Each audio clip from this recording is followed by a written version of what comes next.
So in today's lesson, you have the notes. You also have the worksheet. Again, as we said in the last couple of times, when we're starting to get into drawing, how you turn it in is going to be up to you. I will say that as we start drawing actual compounds and reactions, it's probably going to be a million times easier to just have a piece of paper and a pencil and take a picture of it. That's probably going to be the easiest thing you can do. If you want to get fancy and you want to try to do it on your laptop or whatever, if you're good at it, you're quick about it, go ahead. I don't really care as long as you do it correctly. I will say though, and I have a little drawing tool myself, it's not always that easy. It's not always that much quicker.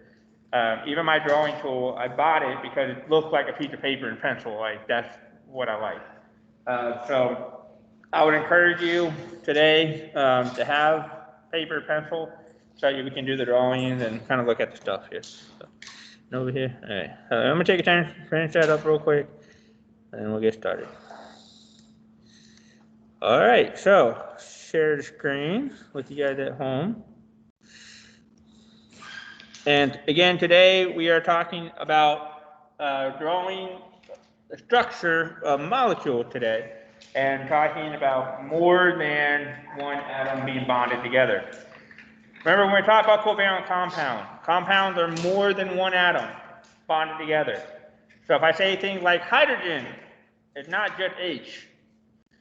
Okay, if there's no other name to go with hydrogen, then it must be an H bonded with an H. If I say oxygen, it's not just O. It has to be oxygen bonded with something else. And if there is no other name, it must be bonded with another oxygen. Okay, so you have to be really careful about that. Even on that handout, and I try to say that, I try to warn you guys about that. People were still doing that. Anytime that we have in a covalent compound or in a molecule, if you have just one name, it must be bonded to itself. Okay. Normally we have two names: carbon dioxide, nitrogen trihydride, whatever it is. Normally we have two names, two atoms that are bonded together, but that's not all you can do. You can have 3 atoms, 4 atoms, 5 atoms, 10 atoms bonded together. Okay, the name gets really complicated when you start doing that kind of stuff. We're not going to worry about that for high school chemistry, about the name of stuff, but just know that that can happen. You can have all kinds of atoms bond together, especially covalently. Your DNA is one really gigantic long molecule, and it's your molecule. It's different from my molecule. Okay? When you commit a crime and you leave your molecule somewhere, that's how they know it's yours, right? And so, like, that is a molecule that makes you for your DNA on there. Okay? RNA would be a little bit more accurate, but DNA is close enough on it. Today's lesson is super quick. There are a lot of slides if you look at the note, but the slides are just showing you what's happening to the electrons. It's really quick. So in molecular formulas, we already talked about this. They tell you the ratio of the atoms in a formula. Okay? If you guys at home have any questions, just put it in the chat box, and I'll hear it. I'll answer it. Okay. So they tell you what atoms, what molecule, what element are inside of your compound. They also tell you the ratio. They tell you the number of atoms that are in your molecule as well. Okay. Sorry. Go here. Okay. So the molecule shows you how many atoms there are in each type of element in a compound, which we already know that. However, the structural formula is going to show you the actual shape and the actual bonding. And that's important. It's important to kind of understand that things are going to have a shape to them. Okay, molecules are three-dimensional. They are things. Okay, they're not just going to be a straight line on a piece of paper. They're going to have shapes. They're going to do stuff. And again, like your DNA, it has a really complicated shape. It's a double helix looking thing. Okay, and so the structural formula actually is going to show you the bonding. It's going to kind of be the blueprint of what your compound looks like. Again, when we're drawing this, there's a limit to what we can draw as far as what a compound looks like. It doesn't really look like what we put on a piece of paper, but it's similar. It's close enough. It is a model. It's representation. So molecular formulas, you have lots of different types. This is called stick model. It's just got a stick, a line. Probably what you're going to draw. You're probably going to draw a stick model. You can also have a ball model. This is more what it looks like in real life, though. In real life, it looks like a ball, because it is a thing. It's a sphere. There's one down here called a ball and stick model. Okay? This is a stick model, but a three-dimensional stick model. So it shows you that this hydrogen right here is coming towards you. So it's got the wedge, hydrogen coming towards you. Okay? So it shows you a three-dimensional shape of where things are. There's lots of different ways you can draw it. Honestly, the easiest one is going to be this one down here for you guys. But you could do a ball and stick, a ball, or a three-dimensional shape for this. So this is called ammonia. What is the chemical name that we give it? It would be nitrogen trihydride. Okay. A lot of compounds have an everyday name, and that's because they're common. I don't feel like saying nitrogen trihydride all day. Okay.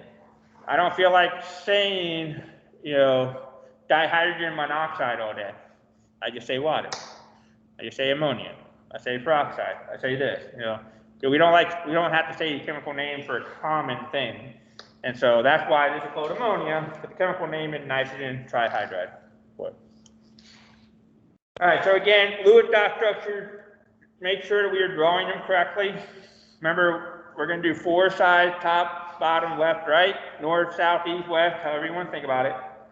Remember, you have 8, which is octet. 8 is the most you can get. And then that is 2, 2, 2, 2. Okay? But again, we're going to do single first. Electrons do not like each other. They're going to repel. So 1, 2, 3, 4. And then double 5, double 6, double 7, double 8. Okay? So you got to be careful making sure we're drawing the Lewis structures correctly. Remember, the Lewis structures are just the outer electron, just the valence electron. Okay? So for hydrogen here, this is a ball model. Here, these 2 electrons are going to be shared. Make a stick model or a ball model, depending on how you draw it. Okay? All right. So, how are 2 chlorines react together? They both want an electron. They have 7. They both want 1 more. So, this chlorine is going to say, hey, give me your electron. This chlorine is going to say, hey, give me your electron. And they're going to fight, and they're going to tug of war. They're going to battle for the electron. Okay? And essentially, they're going to end up, neither one of them is going to give it, and so they're going to get closer together, and they're going to share the electron. And again, not going to look good, but if I hide that chlorine, this one has 8 now, right? If I hide that chlorine, this one has 8 now, right? They don't add up to 16. They add up to 7 share 1, 7 share 1, which is 14. 14 total. Okay? So they don't add up, they don't take or gain electrons, rather they're sharing those 2 electrons, and they end up being satisfied, they end up being happy. Okay? This is not really a model type that we use. It's not wrong, but it's not a ball model, it's not a stick model. So again, that one has 8, that one has 8, they share the 2. Okay. All right, so that's called a single bond, and this is a stick model showing that. All right, so a double bond, you can have the same thing happen with double or a triple bond. When you do a double bond, you're sharing 2 electrons, or 4 total. When you have a triple bond, you're sharing 6 total electrons. So oxygen. 2 more electrons, 2 more electrons. This one says, hey, give me your electron, give me your electrons. I'm like, nope, I'm not giving you it because I want an electron. Okay, they're going to fight each other basically, and they're going to end up sharing those electrons, and that creates a double bond for the oxygen. There's nowhere left to bond. It's happy, it's satisfied. Again, if I covered it up, it has 8. If I covered it up, it has 8. They have 8, they're octet, they're happy, they're satisfied.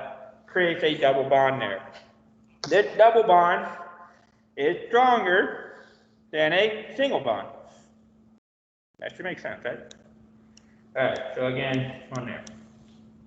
And then this is a stick model for how we would show that. All right, so I'm not gonna go over all this. We've basically been doing this here. But again, we have to make sure, A, do we know the number of valence electrons? 1, 2, skip a few, 3, 4, 5, 6, 7, 8. I mean, do we know the number of valence electrons? And then, is it gonna lose, is it gonna gain, do they want? Covalent, they both want an electron. Nobody's gonna gain, nobody's gonna lose. They're gonna fight. They're gonna tug of war between them. Okay? Really, that's it. Okay? You're gonna make the bonds until everybody's happy, everybody's satisfied. So if you have an electron that's just hanging out, not paired up, it's not tug of war, you're not done with your bonding. You gotta figure out, okay, I gotta add something else to make this bond work. So if you want real quick, let's pull up the worksheet for today. And I wanna give myself 3 minutes to go over there so that you guys can do your investigation today on that. So let's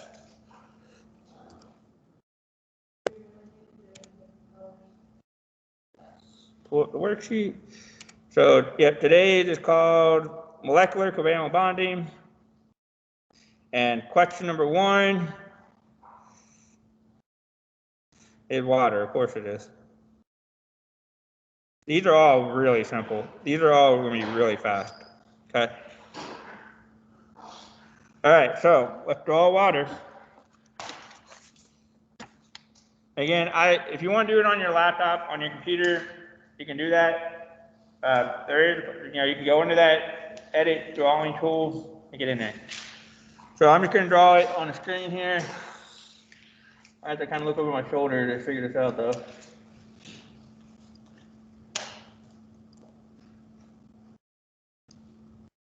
All right, figure this out. So water is H2O. All right, so that means that I'm going to have an H. Maybe, I don't know. An H. Hydrogen has 1 valence electron. I'm going to have another H. I'm going straight up and down, but it's not wanting me to be up and down here. Oxygen. This is not much better. All right, so oxygen 1, 2, skip a few, 3, 4, 5, 6. Oxygen has 6 valence electrons. 1, 2, 3, 4. And again, single first. Single first. 5 and 6. Okay. These electrons here and here are paired. And these electrons down here, oh man, it's horrible, are unpaired. I'm writing in a straight line, but it's going diagonally on me. Those are unpaired. That is where the bonding is going to occur. I'm going to erase this just so we don't have to worry about all this.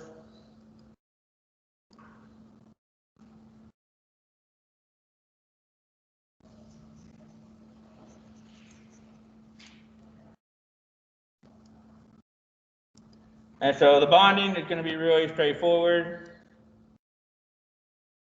Again, ideally I would connect those dots a little bit better.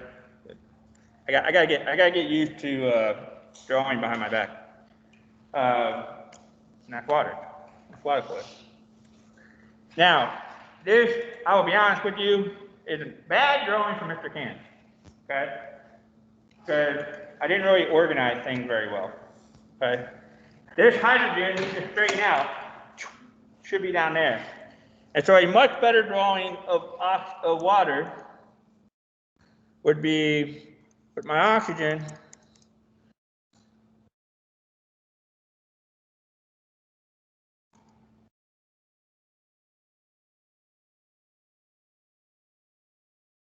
would look like this. That would be a much better drawing of water. I put the hydrogen on the left, put the hydrogen on the bottom, put the hydrogen on the, whatever I'm going to put the hydrogen. Just make it straight. Make it straight off those electrons. But then you'll notice that this this bond here, oh, where are you at? That has an angle to it. It is not straight. It's not straight off. Water is not a straight molecule. It has an angle. It is what we call bent. It's a bent molecule. That's actually really unique, really interesting for water. All right. The rest are for you to complete. Honestly, if you have paper and pencil, you can complete them all in the next 3 minutes while we're getting ready for the lab today. Okay. All right. I'm just going to ask you guys to stay at your table. I tell you what, though, I will do a quick partnering if you guys don't mind. Once you guys partner up right here, Jason, Nick, why don't you guys partner up real quick at a table? That way we do less stuff here. So on your canvas, even kids at home, on canvas, there's another little activity day called Friday Investigation. And we're going to look at a reaction between iron and copper today. Okay? The instructions are on your handout. Very, very straightforward for how to do today's activity. Okay. I'm going to turn this off real quick. So the instructions are very straightforward on today's activity on how to do this lab. I'm actually going to record one as well so that kids that are I think everybody's here though. Everybody might be here, so I don't think we have anybody absent. But anyway, the reaction does not take very long, it takes just a couple minutes, but there are a couple questions I want you to think about. I want you to tie this into what we've been learning about atoms and their sizes and their reactivity. So I'm going to ask you a series of questions, and I'll be honest, for your question, you kind of need to get question number 1 right so that you can answer question number 2 correctly, so you can answer number 3 correctly. Okay? So as a partner, as a group, I'd like for you guys to actually talk about 1, 2, and 3. Make sure you're getting it right. Make sure you're understanding what's happening here. Okay? All right. So let's go ahead and partner up real quick for those 4 tables. Somebody at your table, go grab me 2 goggles from the goggle counter if you need it. If you have your own, you don't need them. If you have your own, you don't need them, but if you need goggles, go get goggles for you and your partner. Somebody at your table, please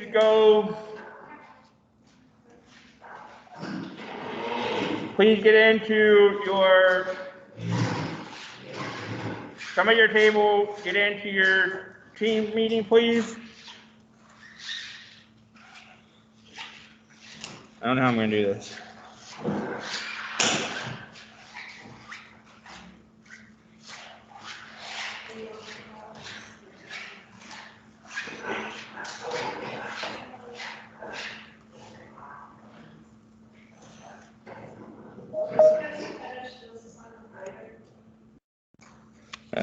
I'm going to figure this out here real quick.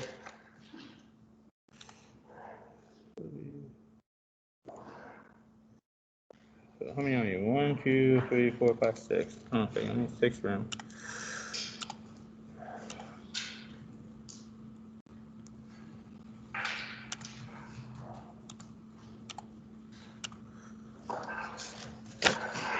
All right, so guys, go ahead and pull up the stuff. We haven't started yet.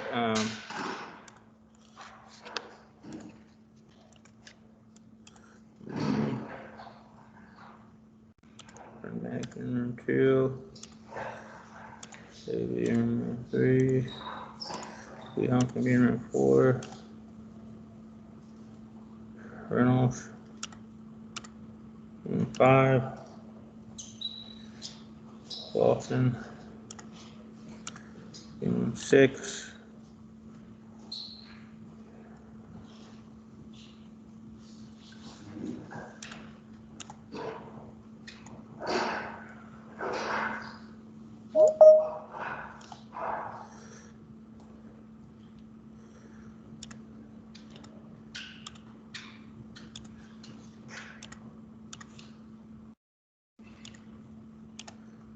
All right, I am trying to randomly put some kids together here.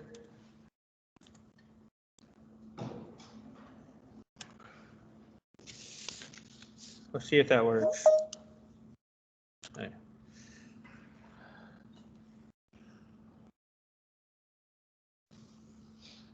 All right, so I put the virtual kids into a breakout room with some of you. Some of you are going into a breakout group with them.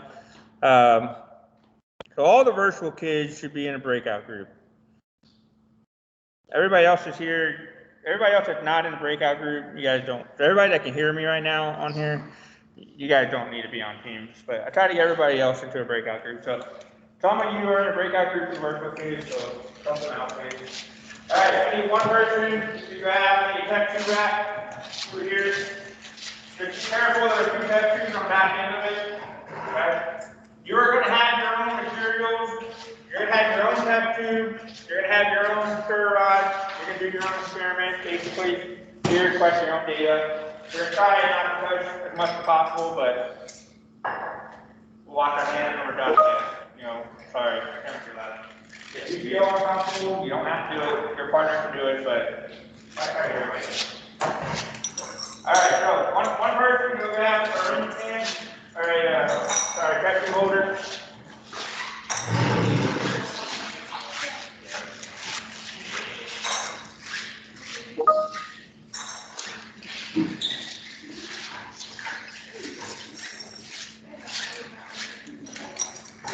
All right, we're going to break out turn the camera on so that our virtual kids can see what's happening.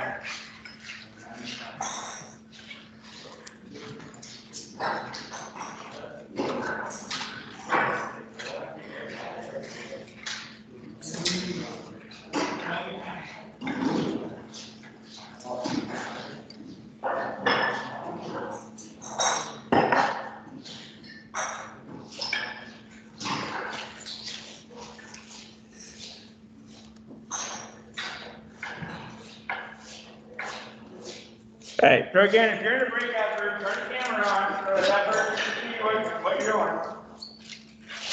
All right, you have your instructions on your handout. Please make sure you're wearing goggles. This is not a fun chemical. It doesn't react. And then I'm going to give you some iron here.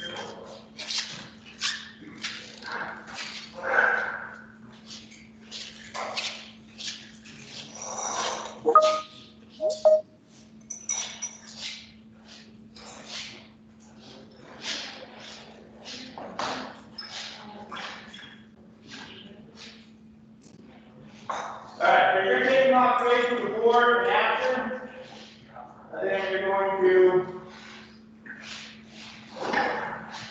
see what happens with these new ingredients here.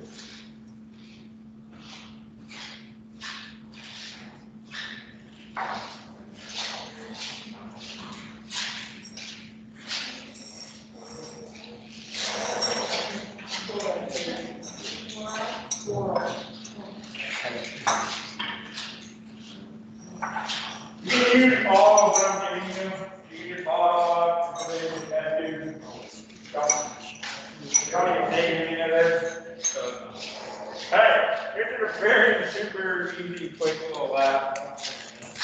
But it does do something.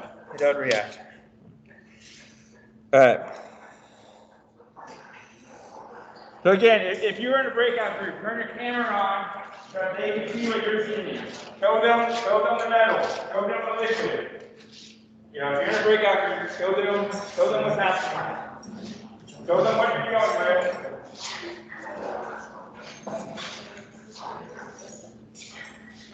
Fill the test tube box.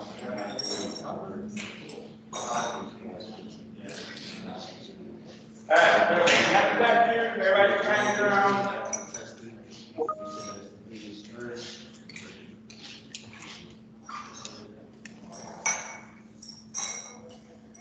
How much time do we have? Alright, we're good. We got about 15 minutes. That should be enough time.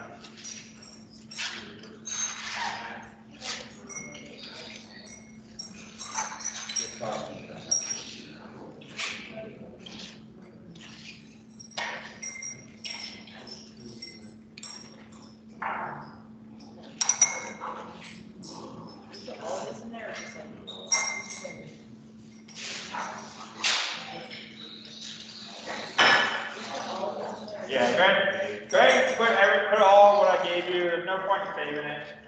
Just try to ball it all up. I gave you a real flat rock, and you can pick it out of there. There's no point in there.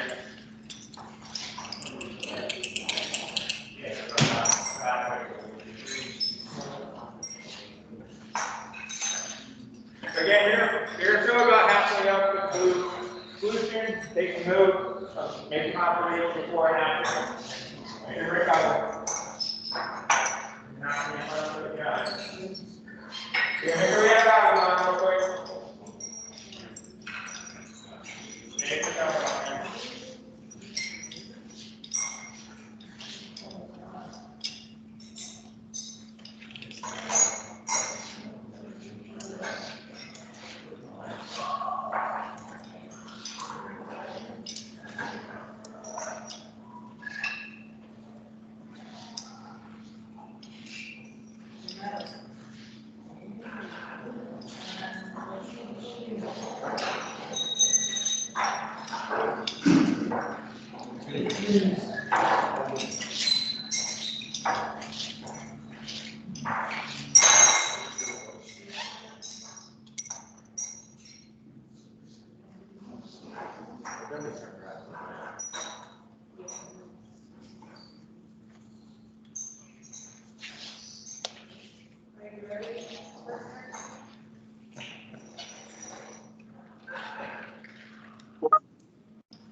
I want to go ahead and stop the video because it's not going to record your breakout groups.